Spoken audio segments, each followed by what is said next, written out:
Good evening, everyone. Thank you and welcome to this webinar. Thank you for your time this afternoon.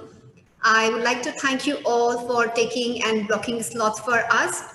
With this, I would also like to thank my panelists who have given us their time and giving us an opportunity to interact with them on a lovely topic.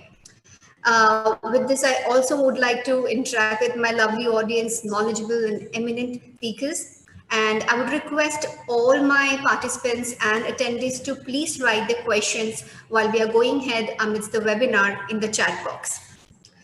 Needless to say that technology is a boon to all of us and is now part of our personal and professional life.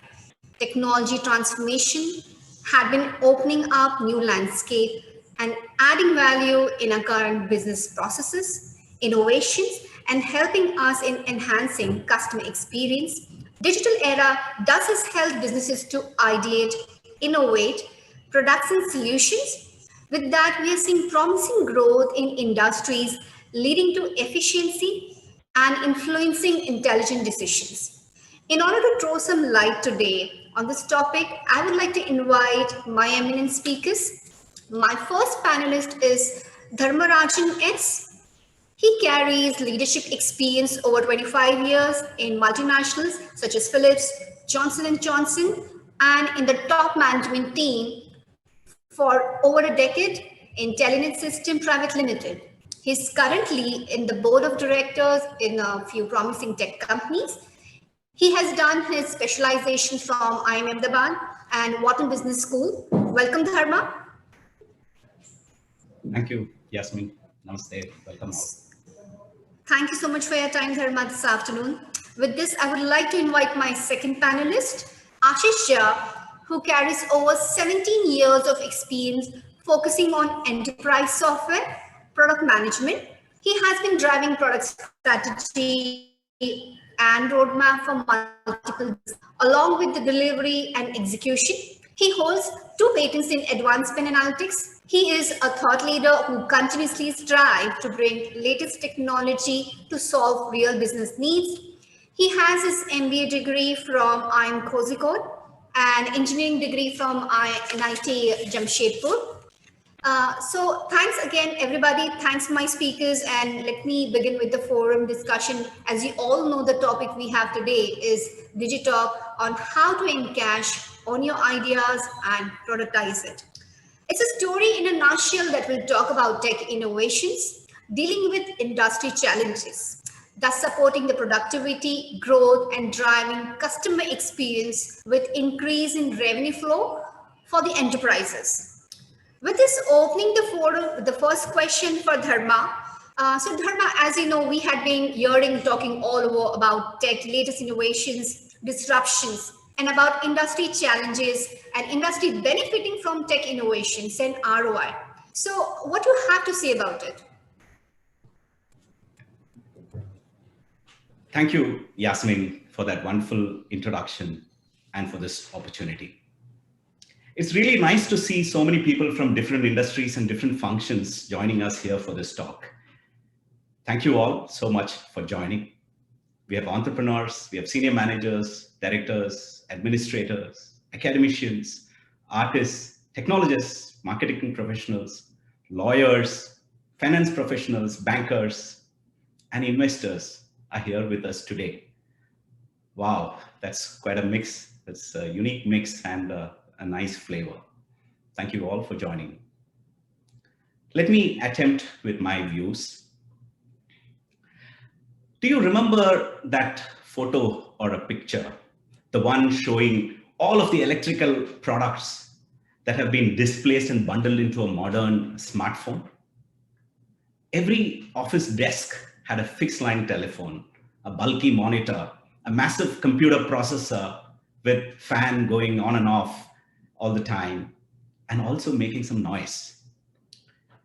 And other paraphernalia like boxes of floppy disks, and of course, the fax machine. And then there was the computer room, the windowless air-conditioned room that hosted racks and racks of servers. The room was usually populated by a large IT team that maintained this hardware while configuring software, running some reports, and also building some simple software programs. Today, the computer equipment is probably consists of a smartphone, a laptop, or perhaps a tablet computer, and very few IT persons, if at all, in any office. There was an infographic video also that depicted this scenario. If you look at that, it makes us smile and marvel about how powerful technology has become. And it has. But something bigger is happening. Technology is disappearing, both in the consumer and in the business sphere. You may be wondering, what am I saying? What I mean is, technology is not going away. It is becoming invisible and becoming a part of our lives. Technology has got more powerful for sure, but that power is not getting turned into more technology, but into making technology invisible. Everything we want, servers, software, IT resources, can be provided to us when we need them. Much like any other utilities, we just need to switch it on and it is there for us. We have the benefits of technology rather than the technology itself. As it was expressed beautifully in the classic old movie of 1927, the German movie Metropolis by Fritz Lang, technology is omnipresent. That is what we are experiencing today. This has various implications for technology industry.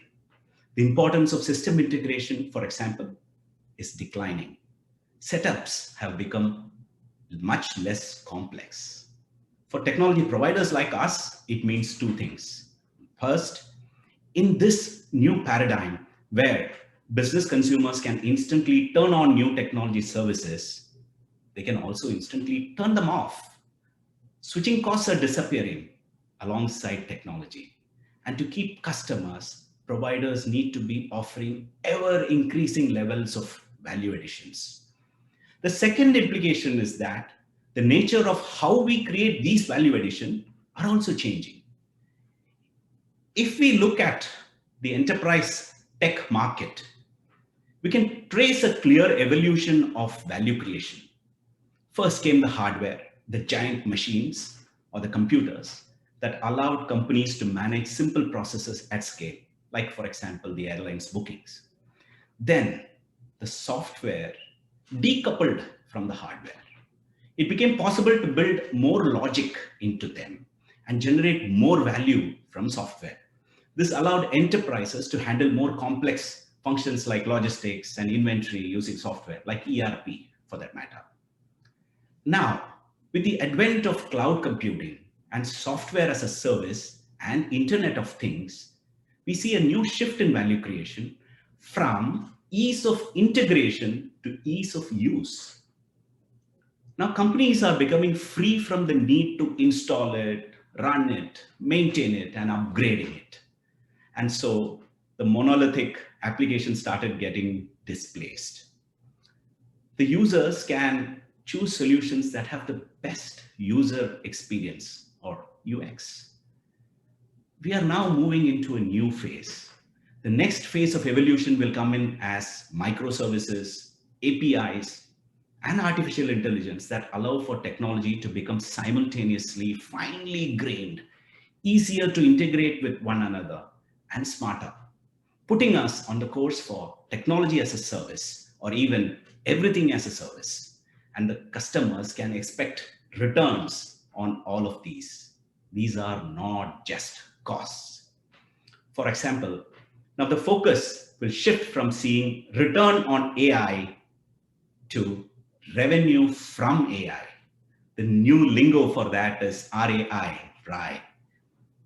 It is interesting to see the shift from software unbundling when we move into a phase of putting things back together again.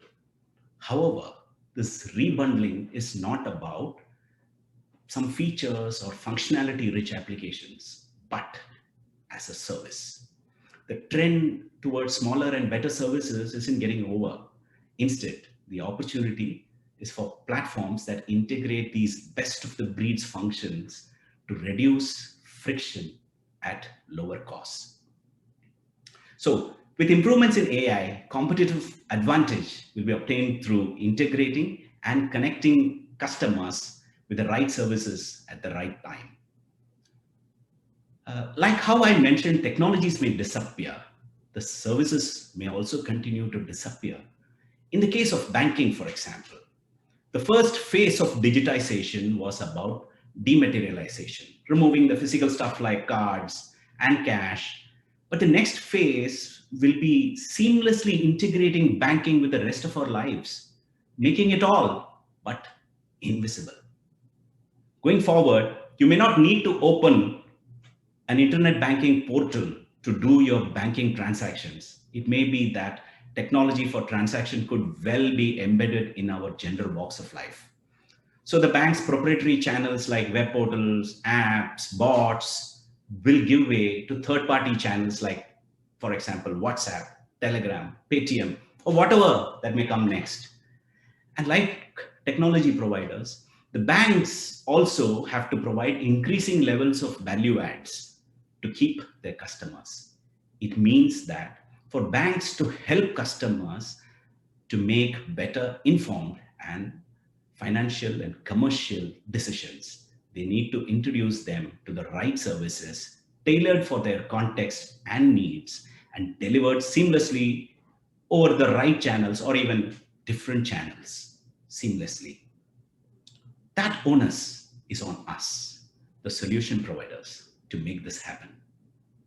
So from art galleries to shop floor management, now technology is getting embedded and becoming invisible. For B2B solution providers, it is not just about software as a service. It is about integration as a service, aggregation as a service, engagement as a service, analytics as a service, and not just provide value for a single customer, but a network of users as a whole. So we need to build that networked intelligence, not just for our customers, but towards our customers' customers as well, thereby bringing them all together and increasing what we call as customer intimacy. Now, in this new economy, we are moving into a state where on the one side you have platforms and the other side you have the networks. So in case of service providers, this makes them collaborators and not competitors. So are you a platform provider or are you a platform participant? As a platform provider, the mandate is to work with as many collaborators as possible to make them sure that the future of everything as a service is implemented. Our endeavor is to help institutions to capitalize on this process of digitization, paving the way for innovation and how to productize these innovative ideas or processes. It is to provide an orchestration engine that lets organization to quickly launch new propositions, as well as giving them the intelligence to maximize customer engagement. So engagement and intimacy leading to unparalleled customer success and thus revenue. So Dharma rightly explained the shift of integration to implementation and adding value and enhancing customer experience for all the industry. I would like to know, how does an innovation in an organization play a role? What do you think about it? So talk of innovations in any industry. The innovation journey takes them through product development to product leadership. And that happens through a lot of processes. In current situations, we need to build resilience in uncertainty. Companies should be able to think beyond resources, to take them through continuous evolution and make them prepared to be ahead of crisis, thereby leading to long-term success. So this is generally the innovation journey. Now, will technology play a role in this? Think about it. All right.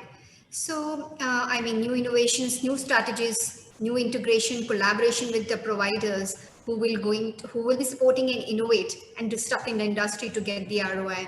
So, what do you think is the right strategy when it comes to technology implementations when we talk about products and solutions to various industries? Sure. See, we talked about innovation, and innovation is all about implementation. So if we talk about strategy and implementation, I can think of four flavors: financial, digital, global, and being responsible. Now let me talk a little more about them. First, we talk of financial.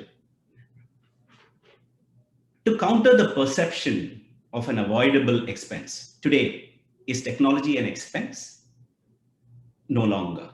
So to counter that perception of an avoidable expense, it is key that any initiative is seen as directly contributing to the financial value of the firm by generating market-based assets that lead to greater future cash flows for the company.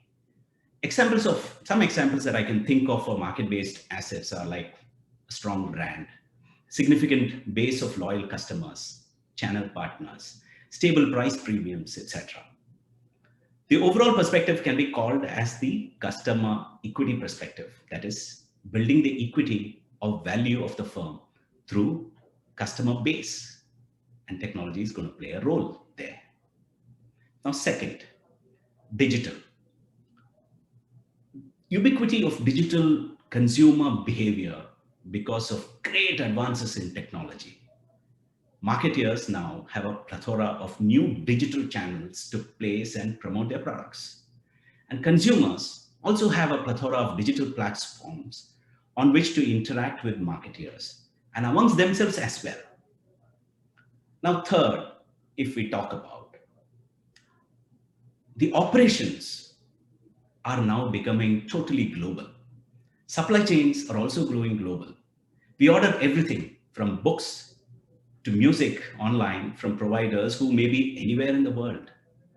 Today, brands are also born global, and so are the operations. So you can operate from anywhere, and everybody is becoming a global brand. And finally, about responsibility. It is all about moral matter. It is more than just money and markets. The long run interests and well-being of consumers are the core subject matter. Beyond that, the business impacts the environment. Data privacy and cybersecurity are of paramount importance. So, continuously innovating, bonding with customers, and building your brand are of essence, and technology is going to be a key driver and play a huge role in that.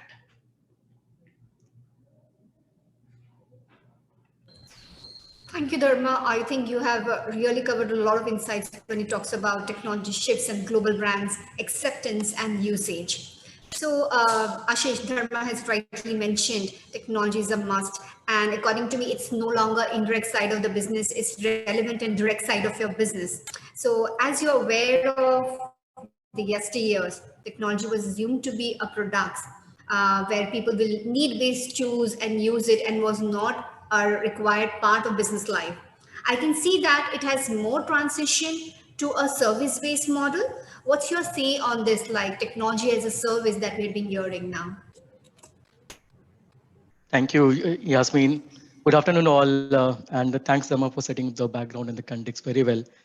I would like to share my screen and talk a bit more about this with some more samples and examples. Let me know once you're able to see my screen. Okay. So yeah, so tech as a service, right? I think it has been happening as Dharma mentioned, right? If you look at the past, multiple things have happened in terms of system integration, multiple technology has been adopted. But most of the time, the adoption has happened because of the business criticality and the investment horizon. So maybe the ERP was first adopted because to automate the planning process of the planning and the strategy process of that. Then maybe probably the accounts payable system came in to look care of the finance and the systems. HR and payroll also was adopted. Maybe the system provider was different for employee engagement and employee motivation. And from a sales forecasting and a sales planning point of view, some other CRM system could have been adopted. With all this in place, we still see a heavy usage of email, Excel, Word in many of the automation process which is happening. There are a lot of things which is still being carried on by some Excel happening, some Word, some email happening between various stakeholders. And then we look at various other things which are the kind of a peripheral of the core ERP processes. For example, the shipment process. So shipment of goods either to your premise or outside your premise is still happening through a manual process. Nobody's tracking it. So how do you keep track of those shipment processes? Then we take care of the employee engagement, but how do you keep track of people who are on the field? How do you keep track of the tasks which they are doing? How do you locate them? How do you assign them tasks? That probably is some done either through a phone, WhatsApp, email, and all those things.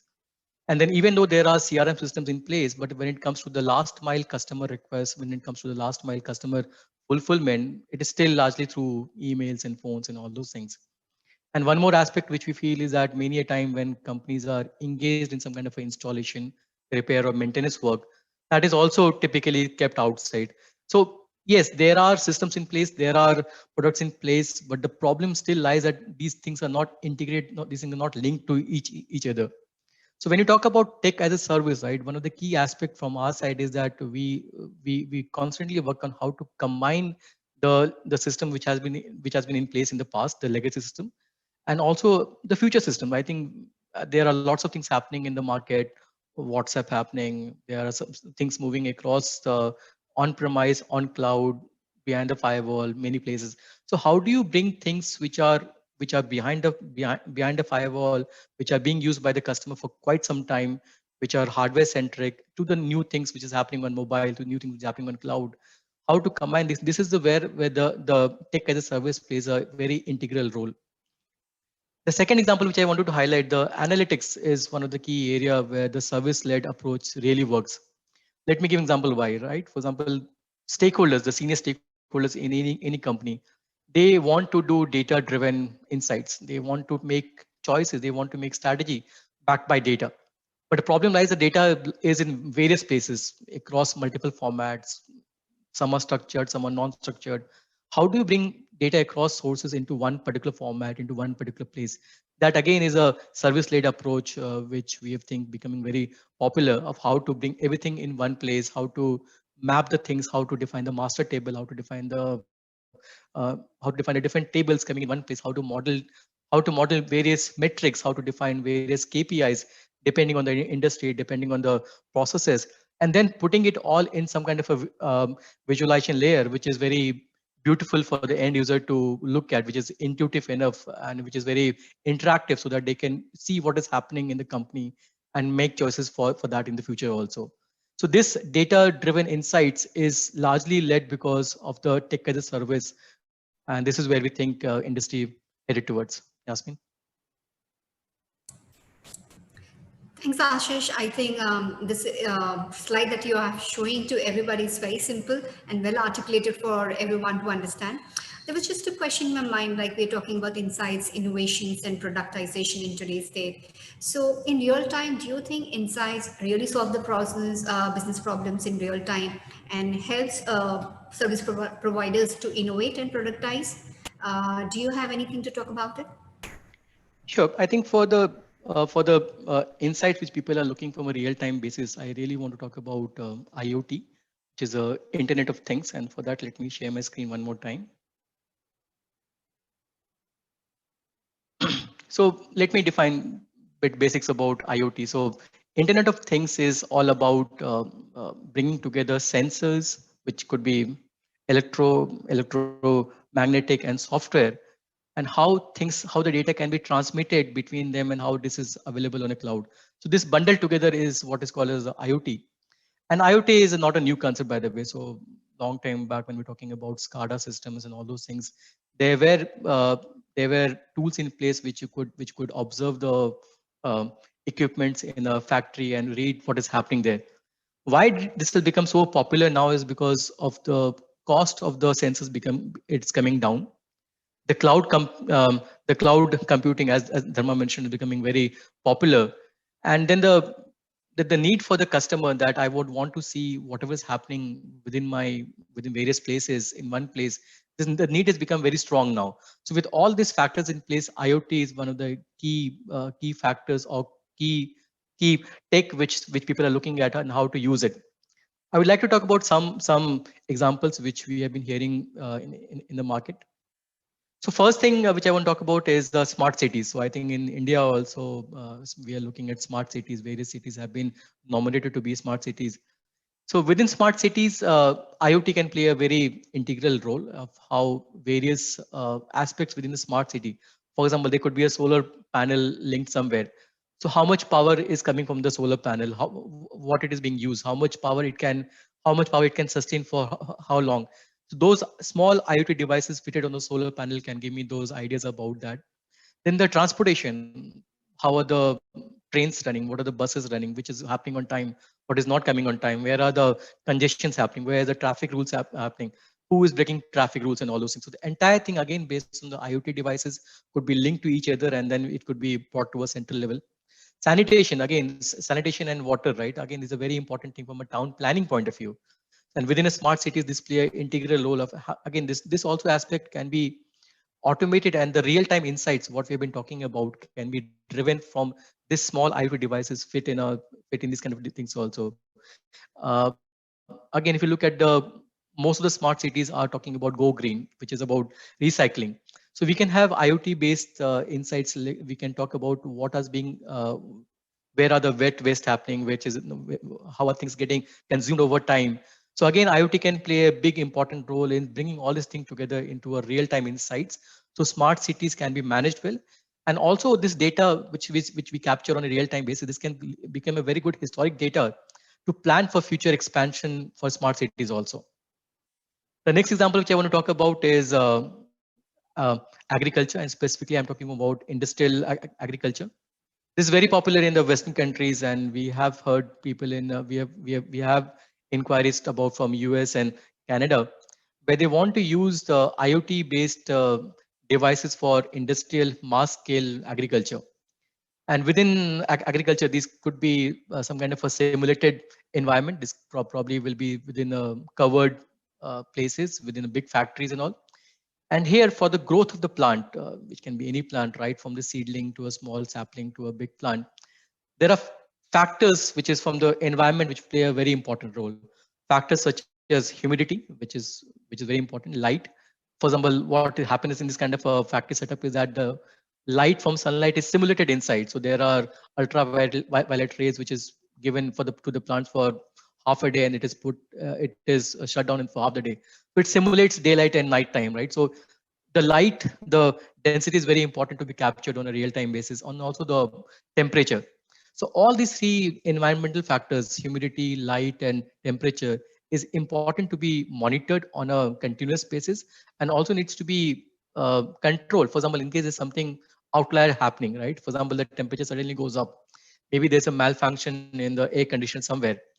So this kind of a real-time insight, this real-time update or alert to the factory manager, who may or may not be sitting in the factory itself, can lead to quick action, so that some kind of action could be taken, and all the investment which has gone in the tech here, we can make use of that. The third example here is our factory. So with Industrial 4.0, we are all talking about how factory automation can be done. Again, factory automation is not new. It has been there for some time now. So I can take example of a textile industry here. So we are working with a client which is into textile, where they have those spindle machines which run at a very fast speed. So we have fitted small IoT devices at each and every spindle machine, which are thousands in number, and which continuously monitors the production and the quality parameters. So things like the yard count, things like the end break speed, things like the changeover of the spindle, which happens every frequently. So this is all monitored with those small IoT devices, the data being fed to a control hub. From the control hub, it is going to the cloud. And from cloud, the factory managers, the stakeholders, they can view this, what is happening in the factory, which is kind of a digital twin of the factory sitting across the globe, either through a mobile device or through a desktop device or through iPad. So all this information is becoming available to the required stakeholders at the fingertips on a real time for them to make a choice, for them to decide what is happening and what action they can take, what action they can take. Yasmin. Okay, so while I'm hearing you, you're talking about Internet of Things, different devices, and innovations, talking about how we can take care of temperature, humidity, and this all gives us information to make our environment and world better. So that talks about AI predictiveness. So you think it's solving world's most difficult economy problems and issues that we all facing, maybe more water, no water, rain, no rain, and employment. Will it help us to make a better future? Yeah, I think AI is a very important aspect. It's one of the latest tech which we all been hearing, and it is impacting our life, whether you know it or not know it. And it is it is it is there to stay. It is solving our life to a larger extent. And again, I would want to talk about some examples by sharing my screen. A bit about the fundamentals about AI, because AI again is a very common word, uh, common word which people keep on talking about it. So what is typically AI? So AI is about humans. AI is about machines who want to mimic human behavior. So whether it's ability to see or to hear or to speak, think, perceive, understand, take action by machines, that is all about AI. And within AI, I would want to talk about two core areas. One is called the machine learning, other is called the knowledge mining. Let me spend some time on each of them. So machine learning is slightly an older stage of AI when people have been using this for some time now. And this is primarily about algorithms. So this is about machine algorithm, which is driven by a huge amount of data, and how machine learns and becomes better with with due course of time. And there could be multiple scenarios of how this could be used. So we have seen multiple use cases from machine learning being used in preventive maintenance, in inventory management, in fraud detection, which is a new aspect which we look at from the financial point of view. Then if you look at the demand forecasting and you look at the sales forecasting, in all of this, typically the process is that we need to capture the data, what is happening from various systems, whether this is ERP, or whether this is an IoT system, and so on and so forth.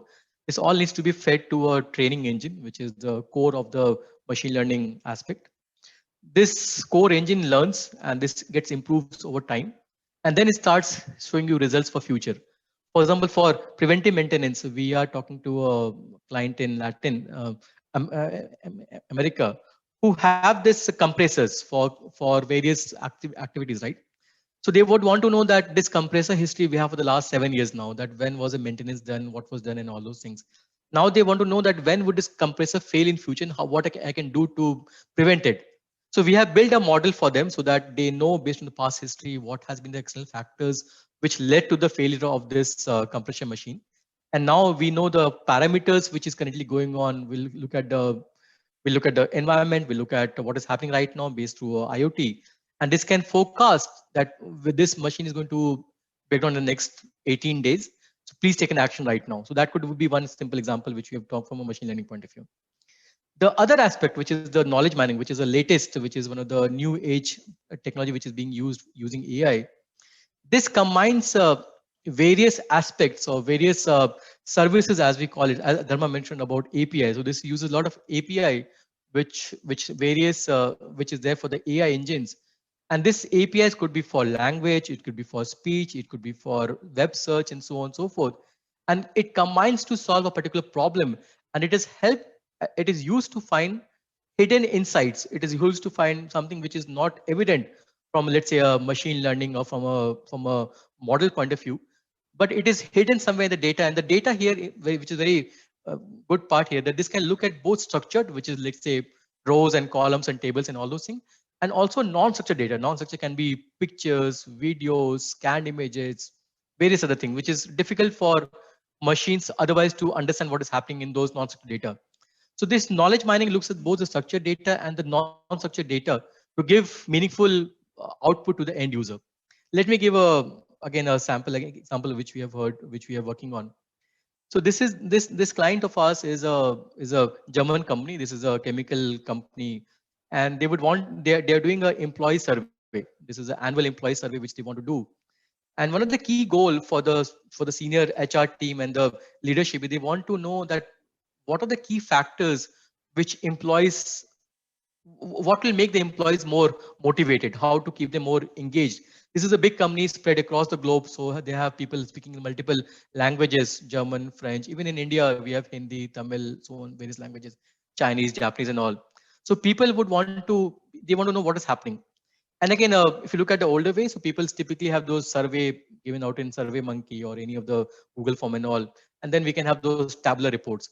But the key insights comes from the free text data. If you look at any survey which happens, right, the text data which comes in, that's where the key feedback lies. And this company really wanted to tap into that.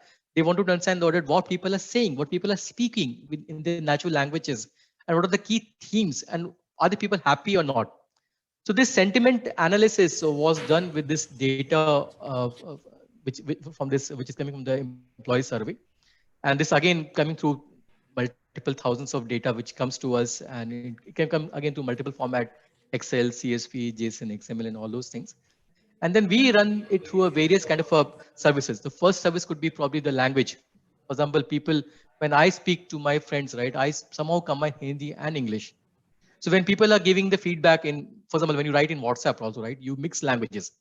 So we want to detect what language is the feedback actually come in, which is, this is Hindi, English, German, French, Italian, so on and so forth. That is one of the key AI engine which we run.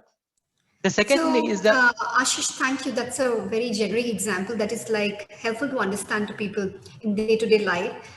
Just a quick thing that's crossing my mind. What about data security and privacy? I might write something on WhatsApp. Maybe the algorithm is tracking my data history to find or to sell something to me. So where is my privacy and data security?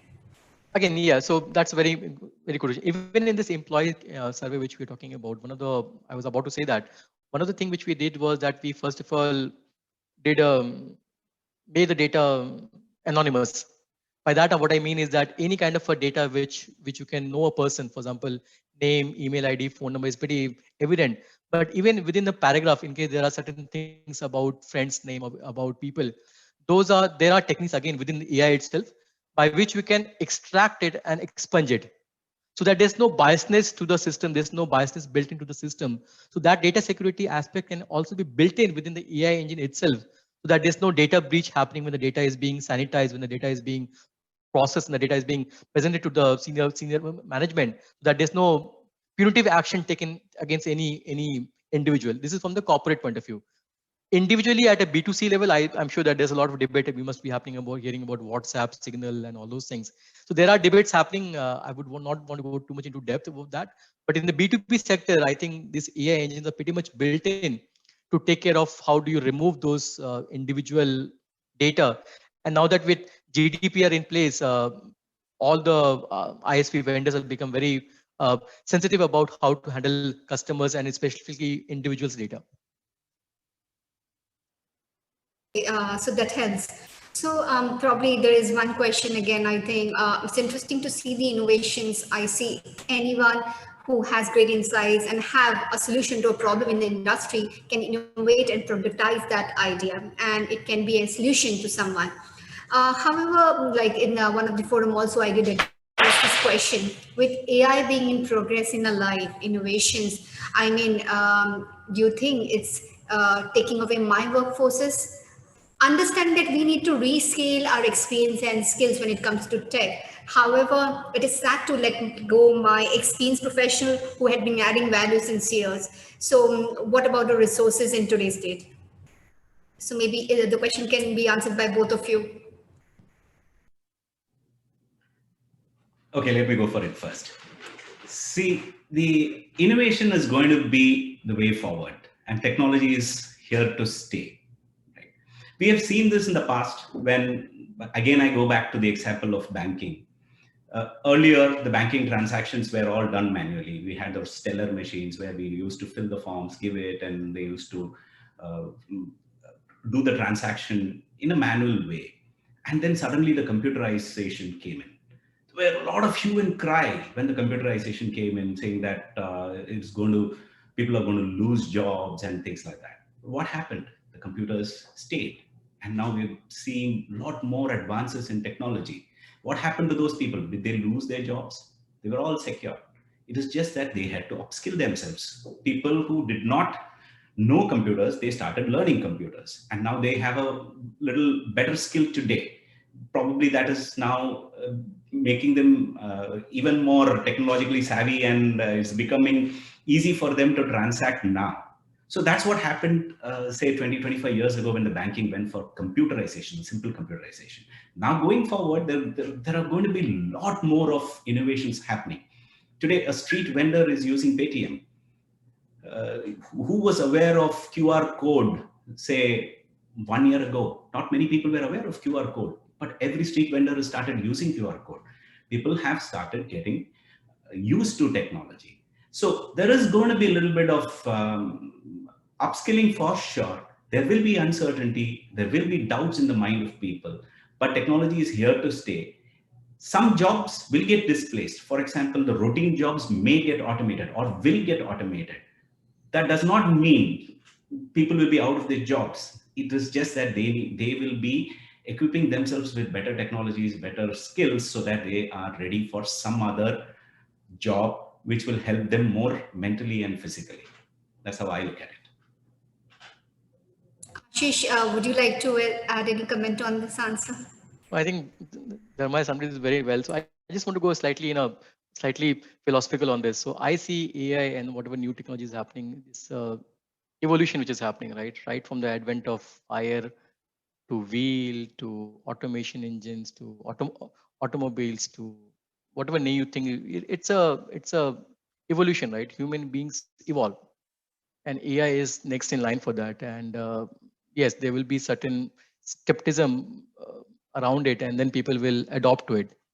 I will say that this COVID time has really taught us a lot. I think the inhibitions about tech, inhibitions about software, inhibitions about new things happening probably has gone down significantly. That's what we see.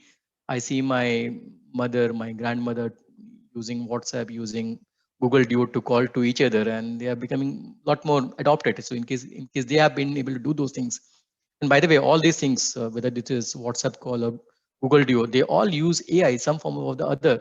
When you start typing in a WhatsApp, right, the system gives you the next word. How does it know that? And it is giving you based on what you have typed in the past. It's all about AI. So people have started adopting to what is happening in the market.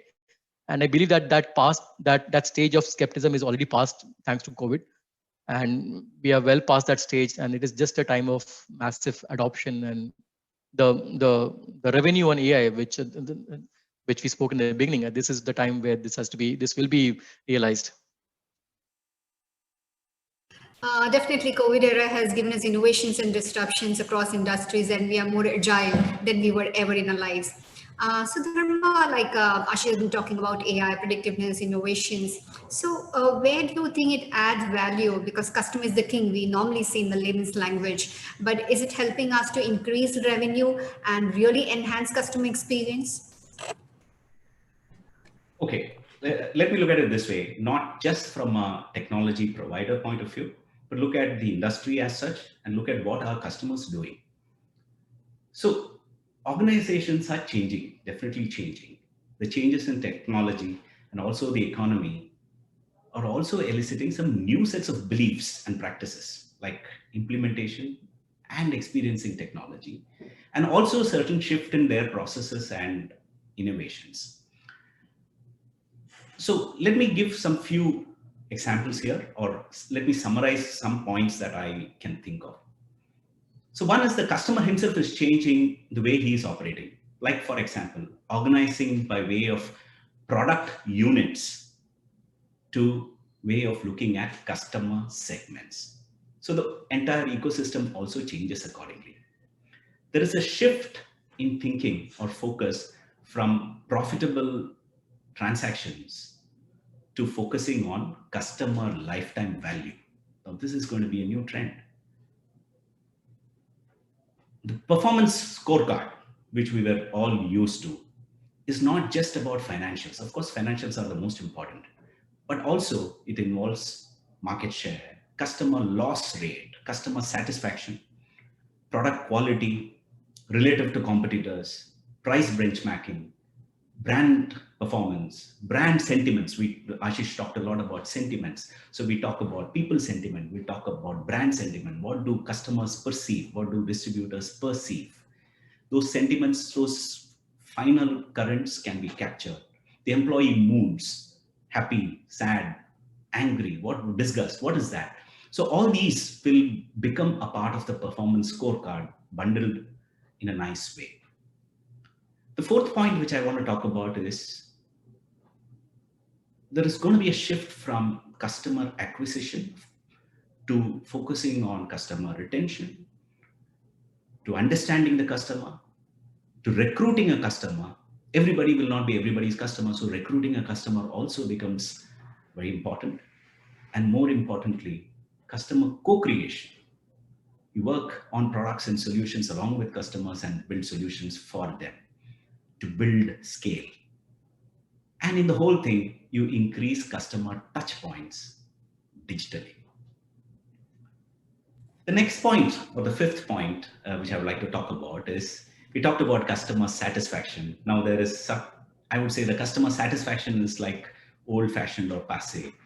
We need to move on from customer satisfaction measurement to customer experience measurement and analysis, leading to what we now call as the customer intimacy. You need to be close with the customer. So in today's world, you don't have a choice whether to adopt technology or not.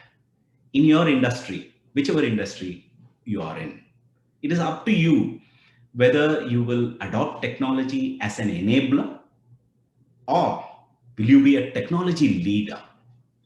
That choice is yours.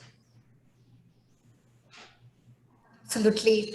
Dharma, thank you for all your inputs and giving us a small snippets about how it is married. So I can say AI can be married to anything in today's day to get better customer experience, better revenue, and growth in the industry.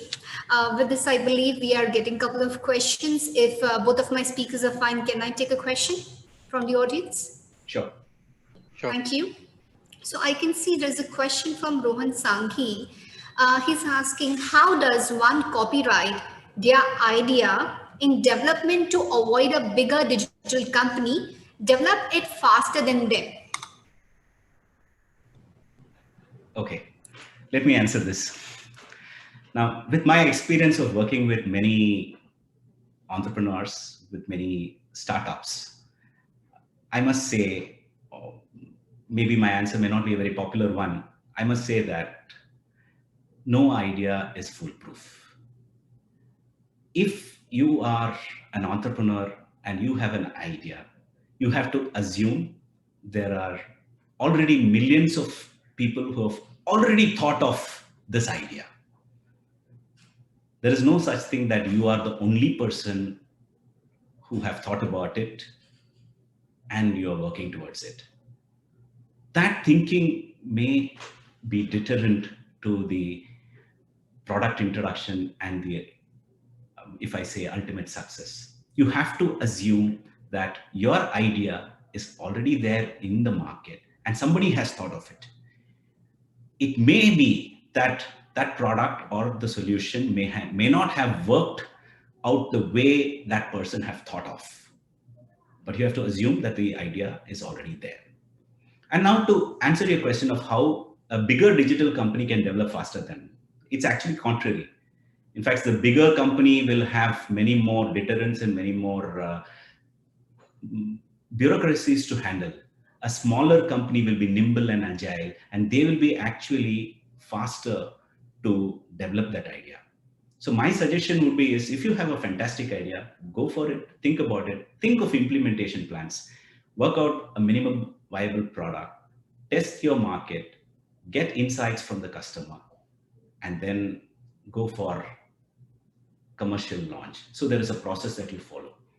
Of course, in that, where if there are certain proprietary things that you are developing, there are ways to copyright or patent and things like that. But even if something is patented, people, if somebody has to decides to copy, they will copy.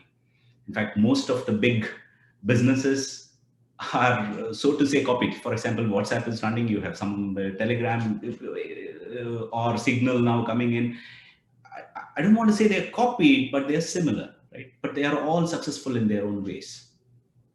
So rather than worrying about whether my idea will be copied by someone, you assume that someone is already there knowing about it and then go for it. Still find ways how you can implement them successfully. That would be my suggestion. So thank you, Dharma. I believe Rohan must have got a detailed answer, and maybe he can think over about what snippets you have shared with him. I believe there was a question from Anurag Srivastav about AI adding value to procurement space. So Ashish, maybe I think this would be appropriate for you. Yeah, there are. I have worked in the spend and the procurement space for quite some time now, and there are multiple scenarios and use cases where we have seen AI being used. So one of the most standard or the older things is that within spend, when you look at the data, when you look at the spend data, which is specifically from a services spend or in indirect spend, how do I classify those spend into various categories? Why this is important to make into spend category? Because whatever strategy which you make for supply rationalization, for demand aggregation, right? It's all depending on those category which you do. And there are tools, there are AI tools specifically, which is very useful to aggregate and to classify this spend into those categories. And why this is very important, because sometimes just the name or just the vendor name may not be enough to classify data into a particular category. So using an AI engine, again, well-trained AI engine with the right model being trained, will help to classify these spend data which you have. Mostly what we have seen is that the top spend, which is the direct spend, they are usually classified well. Top people are looking at it day in, day out, and that is well taken care of. But when it comes to the B category or the C category or the services spend, right? The category, the category for that is not very well done. So that's why the AI, which can be scaled up very well, it's very useful. That is the first important use case.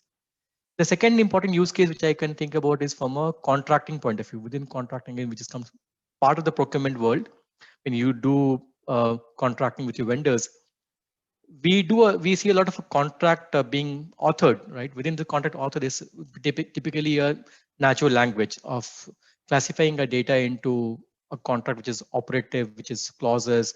Within clauses, there can be a operative clause, a penalty clause, a indemnification clause, force majeure, and so on and so forth. So how do I know that which clause is risky for me as a buying company?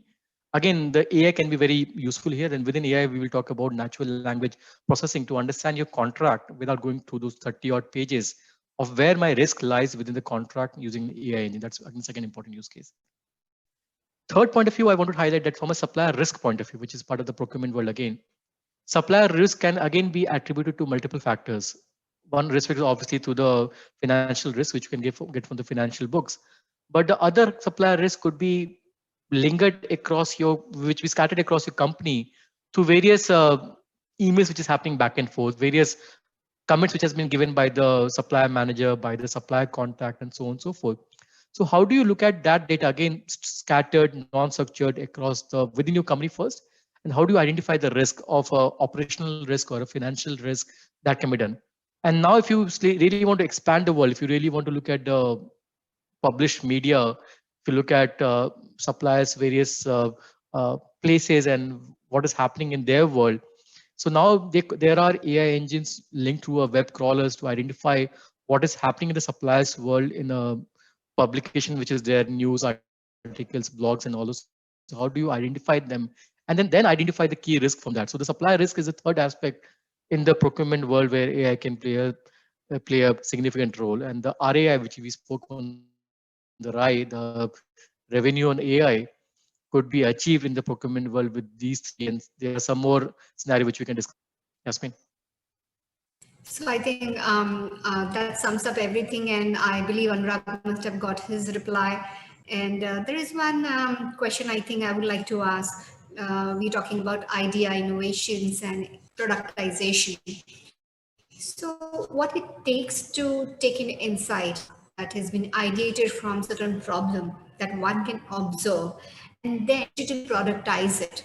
Like if I am a person who can think about like intelligent decision, we are talking about, I want to solve a problem of a customer, I want to innovate, but what it takes to digitize an idea and get it transformed into a successful product. Maybe I'll start first and then Dharma can add. So from an idea point of view, Dharma gave some example. I remember a formula which I read a long time back. So innovation is idea multiplied by execution. So even if you have a nice idea, in case the strategy to make it into an operational application, into how do you take it to the market, that has to be fine tuned. So making an enterprise scalable application is not easy. Right? From the idea stage to a execution stage, there are a lot of hurdles. So the way we have been working towards is working in a completely agile process. So we break the problem into smaller chunks of statements, and then we take it up and then fulfill that and take it to the market. Testing with a minimal viable product to the market and getting the feedback, taking the feedback loop back into a backlog, then bringing it back into a strategy. That's what helps to test the market really fast, see what works, what doesn't work, and then tweak your strategy with the same thing. The third thing which I wanted to highlight is the user experience. So we spoke about user experience. So from an idea point of view, even if the idea is really well, you know it very well, but in case the end user is not able to perceive this, then the idea probably is not used well. So in this case, the very good UX, by the way, user experience. And UX is not just about colors, right? It's not about red, green, yellow. It's also about information architecture. How the flow works, how from step A to step B, what are the different clicks which needs to happen? What are the information which has to be given to the end user so that their work is simplified?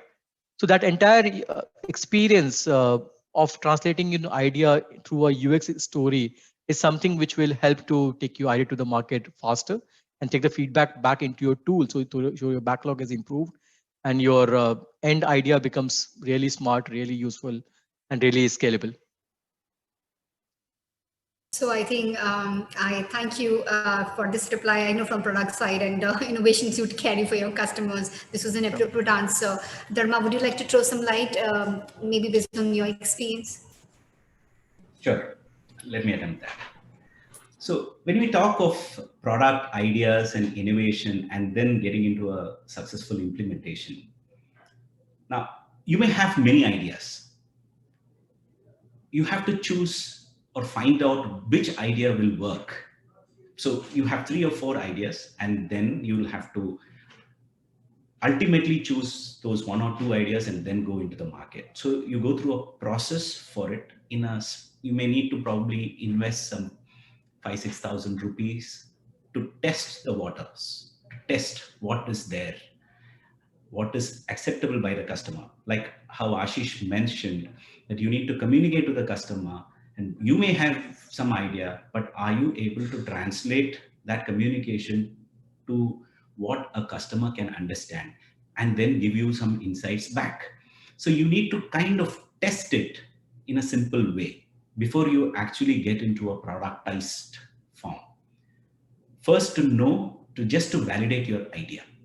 To validate your idea, to shortlist your idea, whether your idea will work among the 3 or 4 ideas that you may have. So there are processes for that. Maybe I can talk in detail, maybe in a separate session. That itself is a vast subject. But just to give a glimpse of it. So once you narrow it down to an idea, then you go through a process of, so you're sure that this idea, you've got some feedback from the customer saying that this is okay, they are able to understand. You can just create some simple WordPress website or some forms to know, get a feeler of how that idea will work. And before you actually develop the product. So you are just creating a website to do that and test it. Once you've done that, then you can think of a little more in detail about a product. Now the product, then like Ashish mentioned, we have to look at what is called as the minimal viable product. You break it down into some simple forms, some few features that may be acceptable to the customer to start with. You get some paid customers, or you get some subscription models. So there are various forms or various ways by which you can do that, but you find out what can be that something so minimal that you can give it to the customer, or give it to the market to know if it is working before you jump into investing into a big idea and start developing it.